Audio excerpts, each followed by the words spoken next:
So without further ado, if I may, I'll hand over to Derek to talk about the IFA community for a while. Thank you. Thank you. Morning, everyone. When I was asked to do this, I stressed to Julie that I'm actually not a financial advisor anymore, which is fantastic. But I do run a community, which I started some 7 years ago, to deal with the disconnect that was occurring between financial advisors and product providers, particularly in regard to the directly regulated firm, because obviously networks and nationals were getting a huge amount of support, disproportionately so, I felt. And what started out 7 years ago with a community of around about 100 and working with something like 8 product providers, we've now grown to a community which is around about 18,000, and we're working currently with 41 firms, and that's going to increase later on this week, we think, to another one, and there's more lined up to do. We're here to fill a gap as well in terms of creating more of an understanding, to be able to deliver very, very easily to financial advisors who are particularly not in networks and nationals, easy access to very timely and relevant material, and ideally from a trusted source. I think the community has grown in the way it has because, as I was a financial advisor and I've had my own business for something like 18 years, it sort of felt that I have felt your pain, and I have to say that's a sort of a big driver in terms of what it is that we do. Julia asked me actually to sort of touch around some of the challenges that advisors are seeing at the minute, and clearly from my position we kind of see an awful lot of things going on out there which are not only challenging but in some areas are unfair. And I know we've only got sort of 10-15 minutes here, so I sort of made a list of, I think, some of the key areas you may share in those views. There may well be others that you would add on, but as always, top of the pile is regulation, and regulation is sort of everywhere these days in society, but it's particularly bad in financial services. I have certainly been around with something like 5 different regulators if we go back to NASDAQ on there and work forward. I think a lot of us in this room will probably take a view that it won't be too much longer until we get number 6. And that may well end up being Europe. But regulatory challenges for advisors at this particular moment in time, to my mind and the feedback we get, long stops top of the tree. There's an active campaign going on at the moment to try and get some traction around at least getting some political reaction to it, and we do know that AFA are hopefully going to be meeting with the FCA fairly soon to have a discussion. We're also getting some indication from the community in terms of attitude to the FOS, and what do advisors actually feel that FOS is treating them fairly. And staggeringly, when we've only been running a snapshot poll on our site for a week, but it's 351 to 5 that are suggesting that the FOS isn't actually treating advisors fairly in terms of how they go about dealing with them. That's a big concern. Another area around regulation, which I think is generating a considerable amount of concern, is around the clarity of trail in particular, and lots of other areas. As we know, trail commission for many advisors is the big bulk of their income, and we've been campaigning for a little while now to get the regulator to be a little clearer about what the intentions are on trail. It's not an easy thing. We've carried out a lot of research on this. The FCA seem to be extremely reluctant to provide any further clarity. So what we do... New Model advised this morning, so they have no plans to ban trail on legacy. That's right, I saw that. Well, we should all be afraid, really, you know, when you have statements like that. But the problem, actually, that we try to make them aware of, and I went along to had a meeting with them and a few others. Gary Heath was at that meeting as well, as it happens, is that it isn't so much whether they will ban legacy trail is the fact that a number of providers are already turning it off. And we're certainly seeing correspondence that are coming in from advisors in the community showing us whether, letters that are being sent saying, from such and such a date we're cutting this off, we propose to pay you X amount to clear this, but the amounts that are being paid are nowhere near the actual number that would have been paid out over a period of time. Costs of regulation is another one, and I think it must be so difficult for firms, and particularly for smaller firms, to sort of comply with all the capital adequacy requirements, to be able to cope with unexpected levels of fees and things that are coming through, some that appear to be unfairly calculated, FSCS levies which are quite an emotive point. And also, it was a few months ago, I'm sure you all have noticed that Martin Wheatley dismissed some overcharging of advisors, some £118 million in fact of fees that have been collected as an anomaly. And there was a lot of fees certainly within our community that these are fees that really should be refunded, but the response from the regulator on this is, well, we haven't got the money to refund them even if we could. So, which once again is an indication as far as the regulator is concerned, is give us some money and we'll spend it all, and then when we've run it up, we'll ask for some more. So, anyway, I'll park that discussion at that stage. But other areas that I think are of concern are basis of advisor charging. There's lots of different ways in which advisors charge. It may be time, it may be funds under management, it may be fixed price and that sort of thing for the job.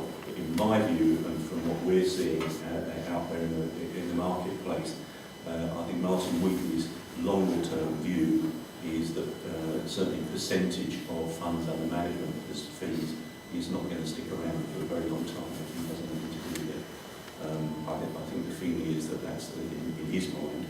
I haven't spoken personally about it, but just feedback that we get is that this is something that is so close to commission dressed in another way.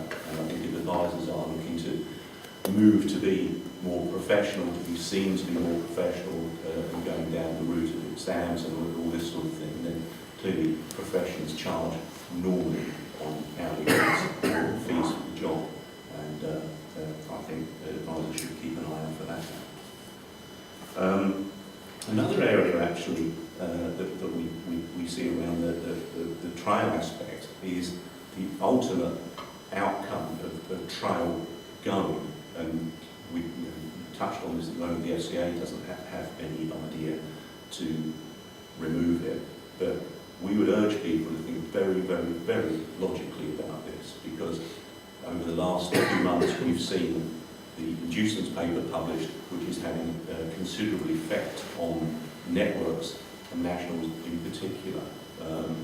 It's not unusual for networks to be getting millions of pounds from providers over the years for whatever reason, and that's gone. If you see legacy trail go, my view is that that will create further stress in the marketplace. And whilst the regulator would suggest that they understand this, they only understand it in part, because ultimately, if legacy trail is going to go, and the trail is going in 2016, then it's very much a case that clients will need to sort of pick that up and be charged for whatever it is that is going to be done to replace that lost trail. If the client doesn't want to pay it, then you reach a very strange situation that they then become almost sort of like dispossessed. And if they want to know anything, then where are they going to go? They're going to go to the providers. The providers are not big enough to give information like that. That's why they've gone down the route of intermediated distribution. And when you look at the ultimate end effect of this, you have a whole load of clients who don't have a financial advisor anymore.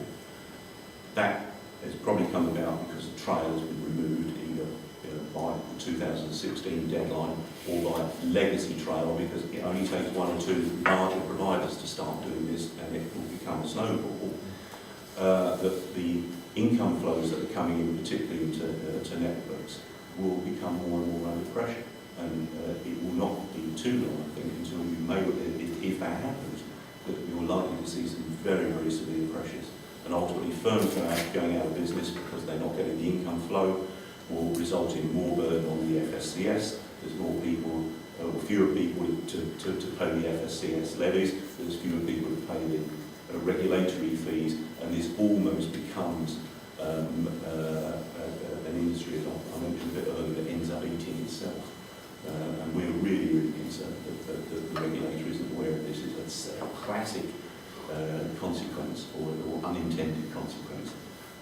But certainly we've made some noise about this. We also see that technology and use of technology is something which more and more advisors seem to be engaging with. Where we see, I mean, it's interesting as an age demographic, it would be part of sort of a gender demographic in the room, which is probably absolutely in keeping with the makeup of our community anyway. But the bulk of financial advisors that are Panacea members are sitting between about 55 and 65. And the more and more of them are understanding that the use of these sort of things and you know, other ways of engaging your clients are becoming more and more important. I think advisors need to be aware that since RDR has gone through, there's an awful lot of businesses who will need to be looking at how they adjust their business models, and providers will not sit there and just rely on you guys going forward. You know, they have refrigerators to shift, as the what's it, Dire Straits song goes, money for nothing. But they've got to shift these refrigerators, and they're going to be looking at ways of doing it. So I think advisors also need to find ways in which technology can make them generate more and more flows of income. That involves, say, technology, involves outsourcing, it involves making the most of expertise that is available, and if you don't have it, buying it in, and so on. Finally, I think that new blood to the industry, and again, if we sort of look at the demographic in the room, is absolutely vital. It's interesting that from numbers that we've looked at here, that directly authorised IFAs have dropped by 3,125. And in addition, there's 5,396 bank advisors gone, so there's a huge loss to the industry, certainly in the region of 20%. I think it was Lord Turner who had suggested that 20% maybe wasn't too much to worry about. It's a hell of a lot, and a hell of a lot of jobs. And I don't think anyone should be under any misapprehension that what you've seen as losses within the advisor space is nothing compared to losses within the provider space. And that it's continuing. And ultimately, most of the new recruits that have traditionally come into the industry over the years have come from a provider background. They've benefited from a lot of very, very valuable in-house training and resource and so on. So if they're lost to the industry, where do you start? For a lot of smaller IFAs, the prospect of taking someone on these days must be quite onerous, really, because you can see the need sometimes to do it, but it's a big step. There's cost involved in doing it, and unless they've got their own clients, then you're going to have to sort of really, really help them along the way. One point, actually, which we found very, very interesting in terms of some work that we've done, particularly around new blood to the industry, was from a government, quasi-government organisation that was doing some work around getting interns to come into the financial services industry. And there were some government grants sitting around this, and they were trying to get 1,000 to come into these various sponsored posts. They were university graduates that they were looking at. Over 50% of the graduates were rejected in the first round because their literary and numeracy skills were almost non-existent. Now, these are university graduates, so this starts to get pretty well. And ultimately, what ended up with this 1,000 is that it was just under 100 managed to get intern placement because they dropped out, or some dropped out. But if you're looking at trying to encourage new blood, if they can't read or write, there's not really any hope for them. So I'd leave you with this thought from Steve Jobs, who sadly is no longer with us, but he a quote of his which I think is very relevant to the advisor space that we're working in, that you're working in. And he says, focus and simplicity, that's been one of my mantras. Simple can be harder than complex. You have to work hard to get your thinking clean to make it simple, but it's worth it in the end, because once you get there, you can move mountains, and that's what you guys can do. Thank you. Is there any questions? There's no immediate question. Oh, sorry, go ahead. Yeah, just one question around sort of the replacement of percentage of assets under management as a fee structure and placing in either hourly rates or fixed fees. What kind of time horizon do you see? Is that long term? Or? I would not be surprised if that may well be in the next 2 to 3 years. Oh, that's it. That's my feeling. I mean, if there's some information, if anybody wants to send me an email, and I can sort of send you to the link on our website. But we've done some work around fee charging, and if you looked at £100,000 as an amount of money under investment, and you looked at what you may well get out of it if you're using a percentage, 0.3 or whatever the figures are you choose, and then you look at the amount of time that it's taken to do that, whether or not there's technology involved, whether or not there's outsourcing involved, doesn't really matter, but the sums just don't add up, and I think that's where advisors should really look out, because I think there'll be more and more pressure. Everything is focused in this industry today on the consumer. The regulator doesn't care about you guys at all, unfortunately. They should do, but they don't.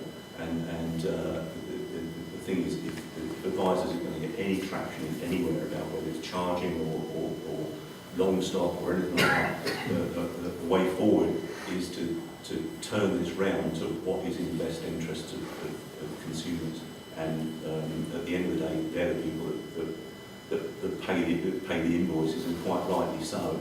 But at the end of the day, you're running businesses, and you have rights to.